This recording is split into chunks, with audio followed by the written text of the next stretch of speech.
Ziggity Zig back with another Griff venture of Griff. This is an episode, but it's a PvZ, and I almost didn't cast it for one reason and one reason alone. The opponent's name is DomePoke.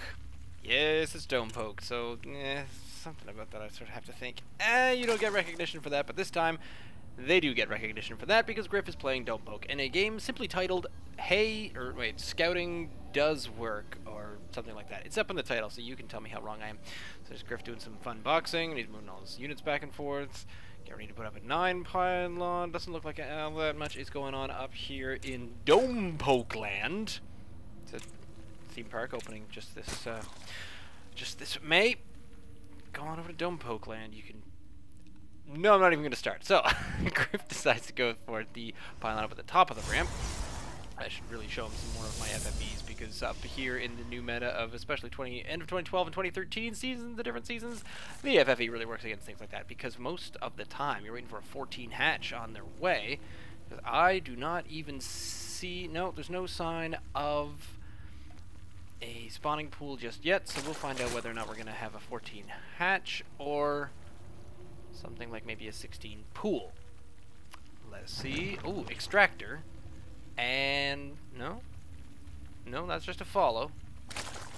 We got two overlords wandering around and losing a little bit of time there. But oh, here we go, and it looks like one of them is all set. Oh no, I thought that was it. I thought that was when it was going to happen. No, now they're both going down here, and he's still trying to cut them off. Ah, here we go. 15 hatch, maybe, kind of, a bit. Yep, there we go. All right, so. And Griff is into the one gateway expand, trying to get this little tip over giving strippers like to warp in stuff on the low ground, which is a pretty good idea. Still having this weird little strange race of avoidance between these two poor piddly units, and not much help going on there. But now you will see that DomePoke is now getting a bit of a look as to what's going on up here.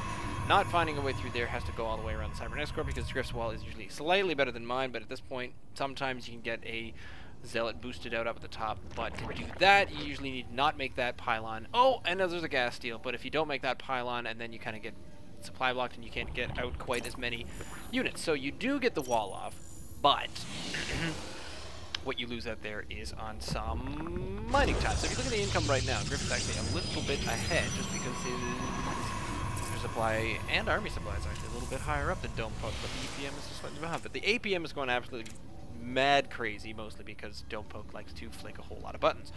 Waited for that extractor to come in entirely. Probably could have waited and saved the drone, maybe gotten out of there, but decides to wait for the entire thing to start up. So at this point, Griff cannot double gas, which is a shame, because usually he does do quite a few double gas builds. Now, for the very strange reason that I cannot conceive of, there's no split. The spawning pool is on the way, but there's just no super dronage production going on. I mean, there's some, but I guess, yeah. So DomePoke is just going with a small amount of production. There's two more gateways here at the back. Griff probably trying to decide what he's going to do with the remainder of his production buildings, where he can get either one more gateway or perhaps a robo. At this point, can't really afford the robo, but it could be either. So right now it's just a 3-gate waiting on a 4-gate. There's the second extractor, assimilator, and so the assimilator, I'm not going to touch it for very much longer. This probe is still getting away. Hero probe, check him out. Might get cut off by a couple of, nope, because they're not speedlings just yet. Oh, just barely not speedlings, but might get a couple little attacks on there. So now, there we go. The robo does start up down there at the bottom. Now, we are at warp gate completed, so there are 3 warp gates. Yeah, there's one. Okay, there we go. So now the problem here is that Griff has lost his forward probe. If we look at units lost, there's one for each, whereas one cost... what cost 75? Oh, Griff must have lost... or DomePoke probably lost an Overlord, as that is what would take up that much money. Now, if you look at the 6-minute mark, Griff is doing an expansion before 12, 13 minutes, which is really exciting. I'm pretty pleased about that. And there goes a gateway you can put on the low ground, which is pretty cool, and another pylon. You can put on 5 blocks, which is excellent. There goes another one of these Overlords that DomePoke is going to lose and probably not gain a whole lot from it. No, still just gateways at the moment, so I'm not quite certain if Griff has much more. No, Griff only knows about the double, sort of the expansion, does not know even that there's a spawning pool, does not know about Roach Warren, so right now the 3-gate Robo is pretty lucky to go up against this because Immortal's obviously really good up against those. The interesting thing here is that this game was called Very Good Scouting, and aha, here's where we're going to start to see quite a bit of scouting. So we'll start taking a look at Griff's side of things, just for the fun of it, and there's continuing a bit more wall there of a forge, which is usually a good way to go, because then you can start working on your upgrades, but you probably want to make a few of the... Yeah, there we go, so there's a really good wall there, and I was just about to say the gateways. So a couple more gateways you can probably start to head in now. Not quite sure what's going to come out of the robotics facility yet. Nothing at the moment. A third observer, in fact, is going to come out, so it looks like Griff is going to focus entirely on quite a lot of scouting right now, just to probably either just totally surround this base or just keep an eye on all the different tech. And actually, there goes some Zerglings, which Griff now sees, so these towers are now in control. Yep, here's the second one going for it, and boom. So the DomePoke obviously has now both towers, and here is an observer down there. So these two players are actually doing a very good job with the scouting. Now, Griff's got an observer, overseer. What am I talking about? An observer down at this point in the base, and then the second one is just up here having a look and see if there's any kind of expansion. The third has not had a look inside of DomePoke's base. However, where's this third? Oh, the third one is probably sitting over here on top of the army, which is a good maneuver, especially up against Zerg, because if they start to burrow, then it becomes an issue. But there's +1 weapons as well, and a few more units. So if you take a look at the income tab, actually Griff is now falling slightly behind 2 base to 2 base.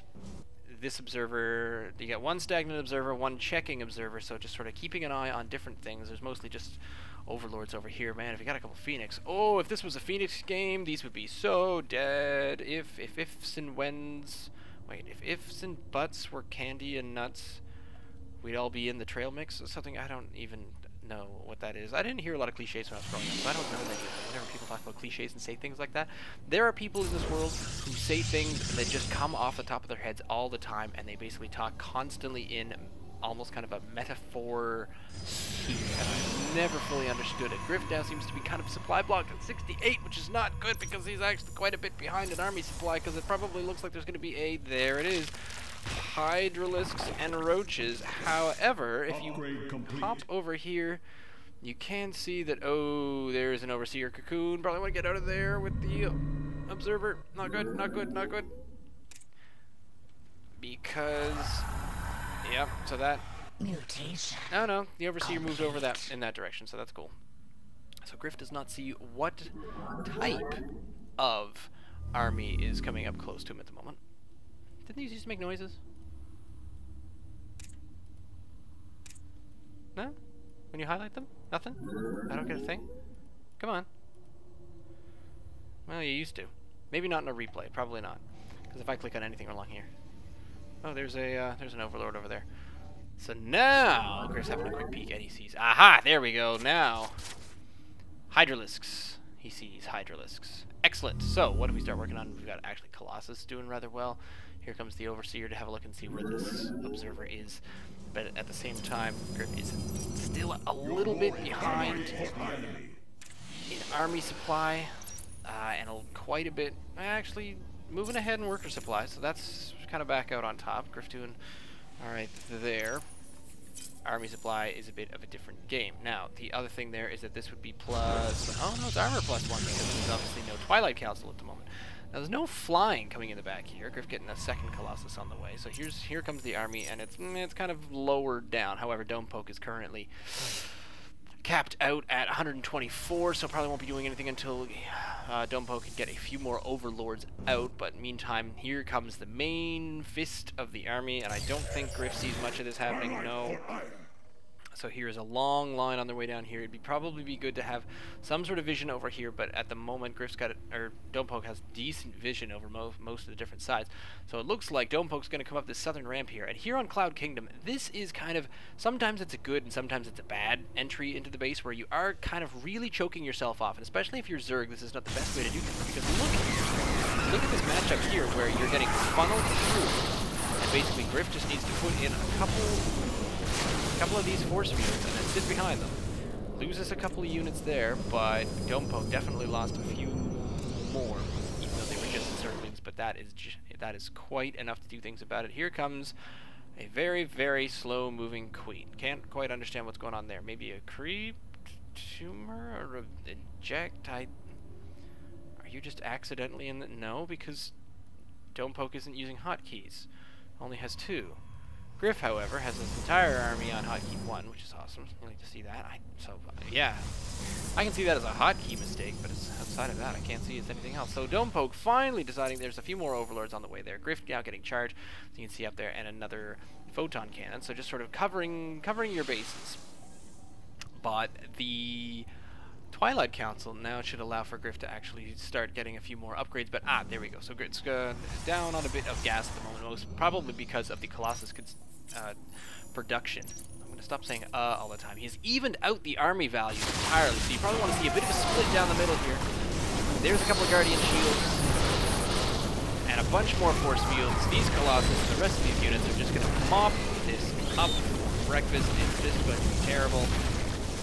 The extended thermal lance upgrades for Griff's Colossus, these units are just not going to last all that long. The Hydras do have pretty decent damage from their armor. So we got a 17 kill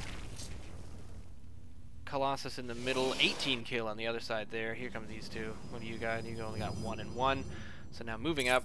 Now here's where the armor supply is pretty impressive because it's now doubled in Griff's favor. But the supply is still pretty decent. Now the only thing there is that you want to try to take out some of these different overlords, and I guess he just didn't think that there was quite enough. Oh no, the larva was really low.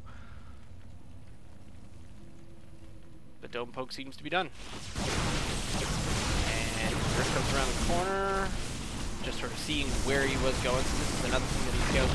I wasn't really paying attention to much of the scouting in this game, mostly because of the actual.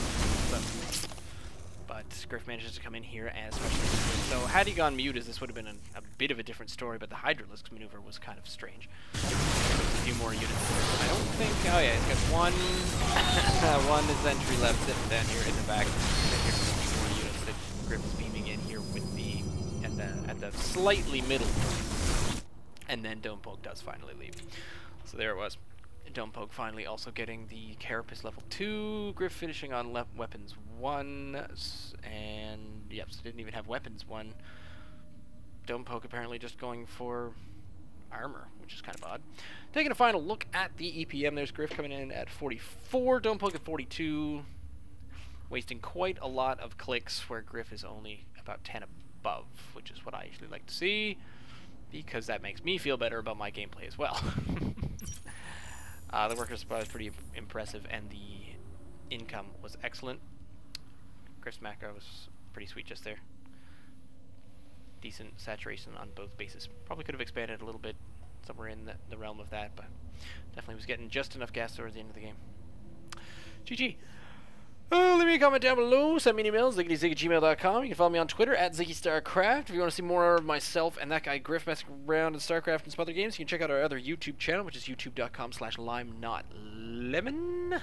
I think that is about it. Man, I need to think of something else to do to take up the rest of this breath, because on one breath, that's actually starting to seem easy. There, that was on one breath that time. Stay tuned!